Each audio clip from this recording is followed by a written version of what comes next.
Et à l'heure de, je sais pas, il était à peu près 5 h du matin. On est rentré chez nous comme ça, et puis dans le terrain, mon cousin, si vous voulez, il y a une grande haie chez lui comme ça, là. Et puis on était derrière la haie, et puis on écoutait nos parents, on discutait. Et puis on est rentré. J'ai dit, mon cousin, ça rien, on va prendre des coups. Je dis, voilà, c'est pas grave, on verra demain comment ça se passera. Et puis le soir, quand je me suis couché là, c'est vrai que nos parents nous ont fait la morale, ils nous ont tiré dessus. C'était, voilà, c'était des choses comme ça. On était jeunes, on ne savait pas ce qu'on faisait, on menait notre vie comme ça. Et puis on n'a pas été élevés autrement, donc on faisait comme les gens qui faisaient autour de nous. On prenait leur chemin, on était. Et puis quand je suis rentré chez moi, là, tout a changé. Je ne sais pas en réalité si c'est... Je pense que c'est le Seigneur qui a voulu comme ça. Je ne peux pas dire autrement. Quand je me suis couché, j'étais là sur mon lit, et des pensées ont traversé mon esprit. Et puis je me suis dit, dans mon cœur, je dis c'est fini. Et puis comme ça, je l'ai pris comme ça, la décision, sans penser au Seigneur. J'étais loin de penser au Seigneur. Et je me suis dit dans mon cœur, j'arrête de faire des conneries là, je ne tuerai plus.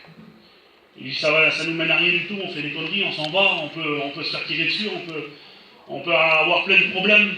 Et puis chez nous, il y avait plein de problèmes comme ça. Et j'ai mon oncle, en faisant des choses comme ça, il s'est fait tirer dessus et puis il est mort dans la maison. Le rageux l'a tué, un coup de fusil. Parce qu'il y avait des choses, voilà, le monde essayait de nous attirer. Moi, il ne m'attirait pas par l'alcool, il ne m'attirait pas par la cigarette, il m'attirait par le vol.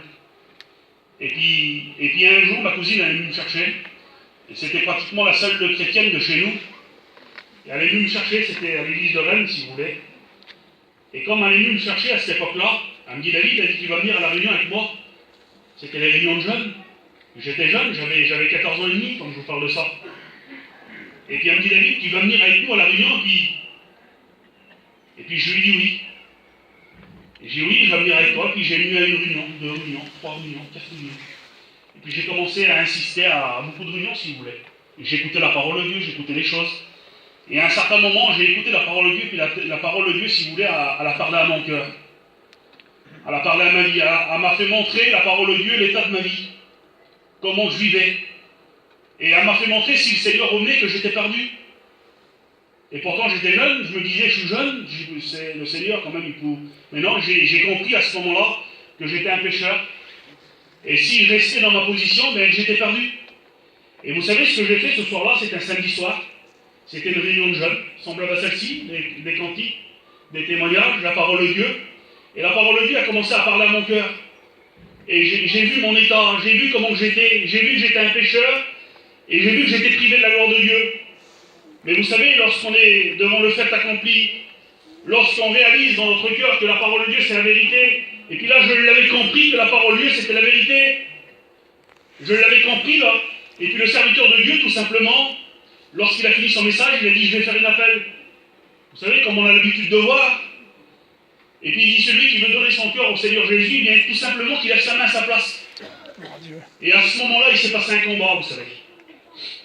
Parce que vous savez, lorsqu'on s'approche du Seigneur, lorsqu'on veut s'approcher du Seigneur Jésus, eh bien l'ennemi, vous savez, il n'est pas content, l'ennemi de notre âme qui s'appelle le diable, lui, il est celui qui n'est pas content, vous savez. Parce que lorsqu'on pratique les choses du monde, lorsqu'on pratique le péché, eh bien lui, il se réjouit, parce qu'on pratique ces choses qui sont à lui. Mais lorsqu'un homme, une femme s'approche du Seigneur Jésus, lorsqu'un homme comprend que l'évangile c'est la vérité, alors l'ennemi, lui, il fera tout, bien son pouvoir, bien pour le décourager, pour essayer de l'empêcher, bien d'écouter la parole de Dieu, de le distraire. Et puis vous savez, l'ennemi, là, il a commencé à parler à mon cœur. Et j'étais là, j'étais assis au premier rang, comme les frères sont là, j'étais au premier rang. Et je ne pouvais pas sortir, je voulais pas traverser la salle, il y avait plein de jeunes, je ne voulais pas déranger. Et j'étais là, assis sur ma chaise, là, et dans mon cœur, ça me disait, David, va-t'en, sors de la réunion. Et là, il y avait, si vous voulez, il y avait le Saint-Esprit qui me retenait. Je comprends aujourd'hui que c'était le Saint-Esprit qui me tenait là, sur la chaise, pour que j'écoute la parole de Dieu et pour que j'accepte le Seigneur Jésus. Et l'ennemi, vous savez ce qu'il me disait là, il me parlait à mon oreille, comme si je vous parle là.